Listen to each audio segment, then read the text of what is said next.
Power में है तो ये तो मतलब ये हो गया कि पावर में रहते हुए आम आदमी कीड़ा मकोड़ा हो गया। पंखे वगैरह चल रहे होते, कुछ है क्या? पानी पीने का पानी मुश्किल से आ रहा है। 500,000 रुपए लेकर के या एक एक अद्धा बिक के नहीं आया है सर। ये सब वो है बच्चे जो एक्चुअल में अपनी डिमांड रखना चाहते हैं फंडिंग। यहाँ पे देश का युवा खड़ा है, तब तक धर्मेंद्र प्रधान अपनी सीट से रिजाइन नहीं देंगे या अपने पद से नहीं छोड़ेंगे तब तक ये युवा नहीं उठेगा। युवा ही आपको वोट देगा। अगर आपको अपने आगे शासन रखना है, मोदी जी को रखना है, तो भाई आतंकवादी देश का झंडा थोड़ी उठाएगा। बोल रहे हैं आतंकवादी वो हैं, ये बीजेपी सरकार एंटी नेशनल है और इनके ये मिनिस्टर्स एंटी नेशनल है सर। हम लोग एंटी नेशनल नहीं है, स्टूडेंट्स हैं हम लोग। आज से 100 साल बाद भी इस देश का एजुकेशन सिस्टम नहीं बदला जाएगा। फेसबुक अपडेट होती है, इंस्टाग्राम अपडेट होता है, व्हाट्सएप अपडेट होता है, तो एजुकेशन सिस्टम हम अपडेट नहीं कर सकते?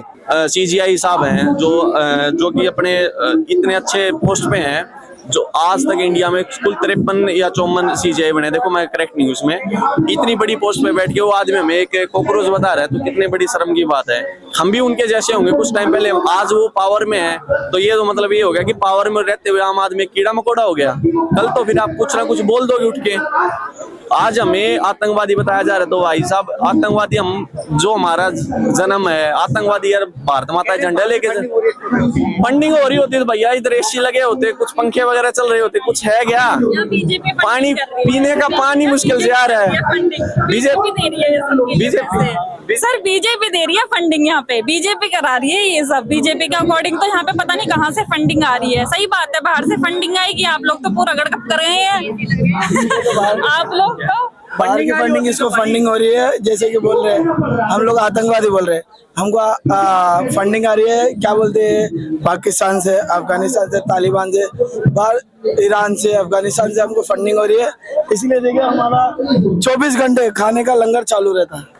अब देख सकते हैं सर एग्रीकल्चर में इंडिया सबसे आगे है। हमारे साथ में किसान भाई लोग जुड़े हैं, उसके अलावा हमारे पास में मुस्लिम समुदाय से लोग हैं जो कि अपने पर्सनल पैसे यहाँ पे यूज कर रहे हैं। अपने खुद के जो कमाए हुए पैसे हैं ना, उनसे वो हम लोगों को खाना खिला रहे हैं। वो स्टूडेंट्स जिनके पास में थोड़े भी पैसे हैं वो लोग बिस्किट लेके आ रहे हैं, पानी लेके आ रहे हैं। ठीक है, फंडिंग की क्या बात है सर? फंडिंग किस लिए चाहिए? यहाँ पे कोई भी इंसान 500,000 रुपए लेकर के या एक एक अद्धा बिक के नहीं आया है सर। ये सब वो है बच्चे जो एक्चुअल में अपनी डिमांड रखना चाहते हैं। फंडिंग किस लिए चाहिए होती है सर? रैली करने के लिए चाहिए होती है। यहाँ पे रैली नहीं हुई है।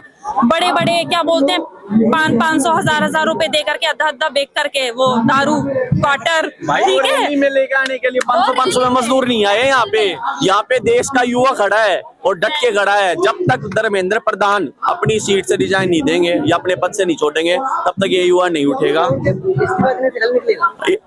हल नहीं निकलेगा तो अगला तो कोई आएगा। कम से कम वो बंदा क्या पता समझदार हो, उसके घर में कम से कम उसको पता होगी भाई मेरे बच्चे, हमारे बच्चे कुछ मेहनत कर रहे हैं, किसी के लिए तो लड़े। अब ऐसा क्या हो गया कि मतलब देश में एक मोदी आ रहा है तो मोदी चलता रहेगा भाई।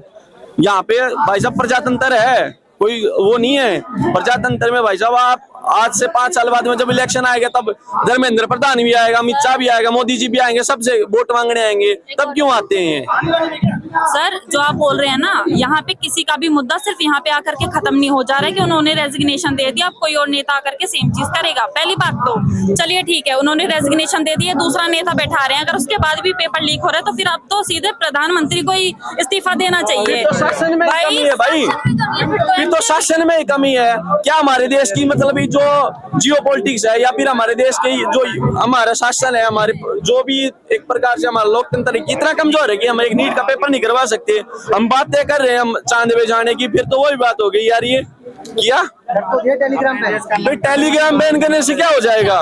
टेलीग्राम तो फिर महीने बाद में हो जाएगा स्टार्ट। टेलीग्राम की कहानी नहीं और नया ऐप आ जाएगा भाई। टेलीग्राम से हल नहीं निकलता है जब तक भाई देश का जो युवा है उसको अच्छे से रोजगार नहीं मिलेगा। ये युवा ही लात मारेगा फिर, क्योंकि आपको 3 साल बाद में 2 साल बाद में आना इसी युवा के पास है, ना कि कोई बूढ़ा आदमी है आज 2 साल बाद में वो मर जाएगा। युवा ही आपको वोट देगा। अगर आपको अपने आगे शासन रखना है, मोदी जी को रखना है तो भाई आओ आगे सॉल्यूशन करो, नहीं तो भैया हम तो खड़े हैं यहाँ पे। एक और चीज सर, यहाँ पे स्टूडेंट इतने इसलिए पिस रहे हैं पर्टिकुलरली कोई यहाँ पे लॉ नहीं है स्टूडेंट्स के लिए। जिन स्टूडेंट का पेपर लीक हो रहा है या जो बच्चे सुसाइड कर रहे हैं ना, पर्टिकुलरली उनके लिए कुछ नहीं है। तो मैं यहाँ पे इवन सुप्रीम कोर्ट से अपील करती हूँ कि student protection and compensation act उनको लाना चाहिए, जिसके अंतर्गत जिन भी नेताओं के अंडर में पेपर लीक हो रहे हैं वो पेपर लीक होना बंद हो, प्लस उनको कड़ी से कड़ी सजा दी जाए। अगर 16 बच्चे सुसाइड कर रहे हैं ना, और इस टाइम पे अगर मंत्री बैठ के हैं वो क्या नाम है इनका, धर्मेंद्र प्रधान, तो इनको भी फांसी दो फिर। बाकी जो 16 बच्चे मरे हैं उनकी जान इम्पोर्टेंट ज्यादा थी, इनसे ज्यादा इम्पोर्टेंट उनकी जान है। ये अनपढ़ गंवार है, वो बच्चे 3-4 साल मेहनत करके मरे हैं सर इनकी वजह से। और जैसा कि प्रोटेस्ट में चल भी रहा है, वो सुसाइड नहीं है, वो मर्डर था जो सिस्टम ने किया है। तो एक बार धर्मेंद्र प्रधान का लड़के को सुसाइड करवा के दिखाओ, फिर पता चलेगा। ठीक है, एक बच्चे को माँ बाप पढ़ता है, 12th तक पढ़ाता, आगे ग्रेजुएट कराता है, उसके बाद माँ बाप को पता चलता है कि भैया मैंने अपने बच्चे के ऊपर क्या परवरिश करी हो, कितनी मेहनत करी है। ठीक है, धर्मेंद्र प्रधान ने तो खड़ा होकर बोल दिया कि भाई ये लोग आतंकवादी है। आतंकवादी देश का झंडा थोड़ी उठाएगा, आतंकवादी तो देश का झंडा नहीं उठाएगा जी, भारत माता जय थोड़ी ना बोलेगा, वो तो गाली देगा। सिंपल सी बात है जी, ये तो सिंपल, इनको हम सभी को हटाने की कोशिश की जा रही है, इससे हम हटेंगे नहीं जब तक धर्मेंद्र प्रधान यहाँ से इस्तीफा नहीं देंगे, हम यहाँ से हटने वाले नहीं है। आतंकवादी जो है ना, वो सत्ता पे बैठ करके एक्चुअल स्टूडेंट्स को एंटी नेशनल बोल रहे हैं। आतंकवादी वो हैं, ये बीजेपी सरकार एंटी नेशनल है और इनके ये मिनिस्टर्स एंटी नेशनल है। सर हम लोग एंटी नेशनल नहीं है, स्टूडेंट्स हैं हम लोग। यहाँ पे जितने हैं ये स्टूडेंट हैं, ये स्टूडेंट्स के पेरेंट्स हैं, ठीक है, उनके फैमिली मेंबर्स हैं। और ये जो किसान आप बोल रहे हो ना, किसान क्यों आए भाई? किसान क्यों नहीं आएंगे? हम किसान के बच्चे हैं। यहाँ जितने लोग हैं ना, वो सब किसान के बच्चे हैं। भाई कोई शहर में वो नहीं है, हर किसी की जमीन है, हमारी भी जमीन है भाई, 10 किले जमीन है। आज से कम भी गेहूं बोते हैं भाई, बाजरा बोते हैं, ठीक है, ज्वार है, सब कुछ है, कपास बोते हैं, तब जाके वो मंडी में डाल के आते हैं। मंडी में भी क्या मिलता है? अभी पीछे भाई साहब 2000 अभी पिछले साल की बात है, पूरा पानी भर गया गाँव में, कुछ नहीं मिला भाई साहब, सरकार की तरफ से 1 रुपए की हेल्प नहीं आई। ठीक है, कोई 6000 रुपए भाई सर 6000 रुपए, आप एक बात बताओ ना, 6 महीने आपसे मैं मेहनत कराऊंगा और मैं कहूंगा जी ये लो 6000 रुपए, आप कर लोगे? इसकी सबसे बड़ी प्रॉब्लम है इस देश का एजुकेशन सिस्टम। 1947 में हमारा देश आजाद हुआ था और ना जाने कितनी पार्टियां आई हैं, कितनी पार्टी चली गई। ऑन कैमरा कह रहा हूं, आज से 100 साल बाद भी इस देश का एजुकेशन सिस्टम नहीं बदला जाएगा। और जब तक देश का एजुकेशन सिस्टम नहीं बदला जाएगा, यूथ के साथ बुरा होता ही रहेगा, उसके प्रोटेस्ट होते रहेंगे, उसको उसका अधिकार नहीं मिलेगा। जितने भी कॉलेज होते हैं, स्कूल होते हैं, हर जगह अभी ये न्यूज, सोशल मीडिया है तो ये बात न्यूज में आ गई। कल परसों वो लड़की रो रही थी, उसके पिताजी रो रहे थे नीट का एग्जाम देने के लिए, है ना, उन्हें अंदर नहीं जाने दिया। यहाँ पर आंदोलन चल रहा है नीट के एग्जाम के लिए, और वहां पर जितने भी लोग थे, बड़े बड़े अधिकारी थे, अफसर थे, क्या उस लड़की का आधार कार्ड चेक कर सकते थे? उसका स्टूडेंट का कि वो एग्जाम देने आई है, मान लो वो 1 मिनट लेट हो गई या 1 घंटा वो लेट होती, आप उसको पूरा अधिकार है, इस देश का संविधान उसे अधिकार देता है पूरा एग्जाम करने का, चाहे वो पेपर में कुछ लिखे या ना लिखे, चाहे उसे कुछ आए या ना आए, उसका जो टाइम है, हक है, वो जो उसने जो मेहनत करी है, पढ़ाई करी है, वो अपना एग्जाम दे सकती थी, लेकिन उसे एग्जाम नहीं दिया गया। और ना ही इस देश के किसी अभिनेता ने, ना ही इस देश के किसी नेता ने उसके लिए कोई ट्वीट किया या ऐसे लोगों को हक दिया, क्योंकि जब जो चीज सोशल मीडिया पे आ रही है उसके लिए कोई काम नहीं कर रहा, तो ना जाने ऐसे कितने स्कूल कॉलेजेस में पेपर होते होंगे, लेट होते होंगे और उन्हें कुछ भी नहीं मिलता होगा, है ना, उन्हें बाहर कर दिया जाता होगा।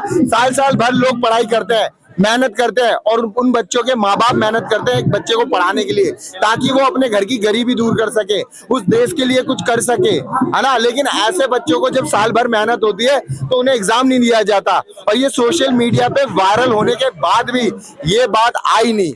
और ना जाने कितनी सारी चीजें, छोटी मोटी चीजें वायरल होती है, उसे तुरंत बिग बॉस में डाल देते हैं क्योंकि ये वायरल है, उन पे वीडियो वायरल हो जाती है, उन्हें दिखा दिया जाता है अरे इसने इस गाने पे डांस किया, इस एक्टर के लिए डांस किया। तो आप ऐसी चीजें, बकवास चीजों के लिए तो आप वायरल करते हो, जो चीज असलियत है, जो चीज सच्चाई है, उसको वायरल नहीं करते। क्यों वायरल नहीं करते?